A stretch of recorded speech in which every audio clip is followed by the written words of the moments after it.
Vande Mataram CISF coastal cyclothon યાત્રા પાદરા ખાતે આવી પહોંચતા જ ભવ્ય સ્વાગત કરવામાં આવ્યું હતું।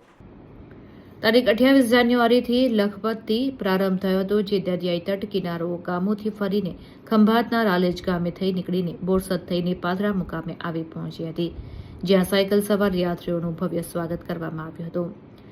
CISF દ્વારા 28 જાન્યુઆરીથી 22 ફેબ્રુઆરી દરમિયાન આયોજિત વંદે માતરમ સાયક્લોથોનમાં CISFના 65 જેટલા કર્મીઓ જોડાયા હતા, જેમાં 32 યુવતીઓ પણ જોડાઈ છે।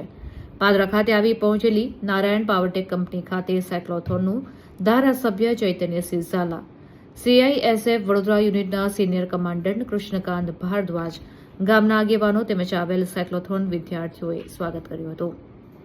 સાયક્લોથોન સવારોનું અભિવાદન કર્યા બાદ પાદરાથી પ્રસ્થાન કરવામાં આવ્યું હતું। યાત્રાનો મૂળ ઉદ્દેશ દરિયાઈ તટોના ગામોમાં સરહદી સુરક્ષા જાગૃતિ સાથે દેશની સુરક્ષા મામલે ચર્ચા કરીને યુવાનોને રાષ્ટ્ર સેવામાં સહભાગી થવા અને દેશની સુરક્ષામાં જોડાવા માટે પ્રેરિત કરવાનો છે। પાદરા ખાતેથી પસાર થતી યાત્રાનું પાદરા નગરમાં વિદ્યાર્થીઓ અને આગેવાનો દ્વારા સ્વાગત કરવામાં આવ્યું હતું।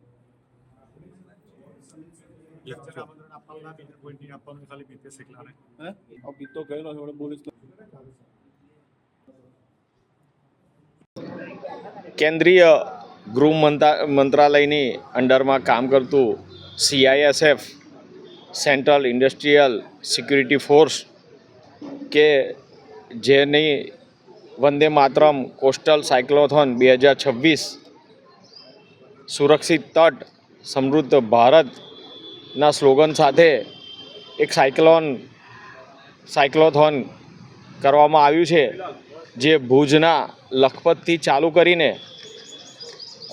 કેરાલાના કોચીન સુધી સાયકલ યાત્રા થઈ રહી છે, તે આજે પાદરામાં રહીને પસાર થઈ રહી છે। તો તેનું આજે સ્વાગત કરવામાં આવ્યું છે। નારાયણ પાવરટેકથી ચાલુ કરીને પાદરા તાલુકામાંથી થઈ આજે દહેજ પહોંચનાર છે। તો તેમાં સૌ નાગરિકો અને શાળાના વિદ્યાર્થીઓ સાથે આજે આ સાયક્લોથોનનું સ્વાગત કરવામાં આવ્યું છે।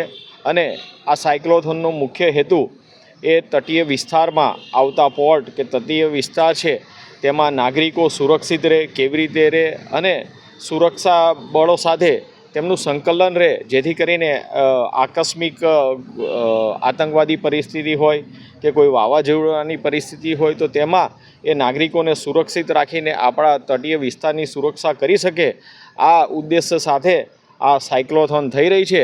અને તેમનું આજે અમે સમગ્ર પાદરા વતી ભાવભર્યું સ્વાગત કર્યું છે। वंदे मातरम कोस्टल साइक्लोथॉन 2026 जो CISF द्वारा आयोजित की जा रही है, आज सुबह रालेज खंभात से प्रारंभ होकर के शाम को दहेज में जाकर के समाप्त होगी और फिर रात्रि विश्राम के बाद आगे की यात्रा पूरी करेगी। टोटल यह 25 दिन की यात्रा है, जिसमें 6553 किलोमीटर की कुल यात्रा तय की जाएगी। ये साइक्लोथॉन हमारे दोनों जो समुद्री तट हैं, वेस्ट कोस्ट और ईस्ट कोस्ट, दोनों तट से एक साथ 28 फरवरी को प्रारंभ हुई है। इसमें एक टीम में 120 साइकिलिस्ट हैं, जिसमें से 50% महिला बल सदस्यों की भागीदारी है। इसका एक उद्देश्य है सुरक्षित तट समृद्ध भारत। जितना भी कोस्टल एरिया है उसमें जितनी भी कम्युनिटीज़ रहती हैं, मछुआरे साथी रहते हैं, उन सभी में ये अवेयरनेस लाना कि तट पर जो भी अवांछनीय गलत गतिविधियाँ होती हैं उसके बारे में समय से एजेंसीज़ को, सरकार को, पुलिस को सूचित करें और इन गतिविधियों पर रोक लगाएं। जब हमारे तट सुरक्षित हो जाएंगे तो निश्चय ही हमारा देश जो है समृद्ध होगा। इसी उद्देश्य को लेकर के ये साइकिल रैली साइक्लोथॉन दोनों तटों से 25 दिन की यात्रा पूरी करने के बाद 22 फरवरी को कोचीन केरला में अपनी ये साइकिल रैली समाप्त करें। जय हिंद। मैं लेडी कांस्टेबल अनु कुमारी, मैं हरियाणा से हूँ और मेरी प्रेजेंट यूनिट ताजमहल है। हम ये साइकिल रैली कर रहे हैं जिसका उद्देश्य है ये सुरक्षित तट समृद्ध भारत वंदे मातरम कोस्टल साइक्लोथॉन 2026। इसकी 2 जगह से ये रैली स्टार्ट हो रही है, लखपत फोर्ट गुजरात से और दूसरा ईस्ट कोस्ट बखाली बीच वेस्ट बंगाल से। आपका कैसा अनुभव रहा इस यात्रा में?